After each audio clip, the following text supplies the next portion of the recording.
Hi అండి, అందరికీ నమస్తే. నేను మీ లక్కీ. మీరు ఎంతో రుచిగా ఉండే టమాటా ములక్కాయ ఎండు చేపలతో పులుసు చేసుకుందామా? మనం ఎండు చేపల పులుసు చేసుకోవడానికి ముందుగా ఆయిల్ వేసుకుందాం. కళాయి పెట్టేసి ఫ్రై చేసుకుందాం. అర స్పూన్ పసుపు వేసుకొని కలుపుకుందాం.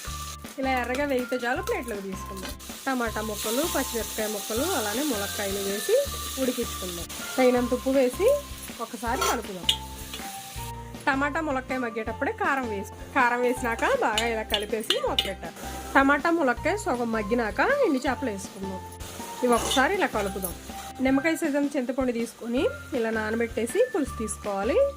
ఇలా కూరలో వేద్దాం.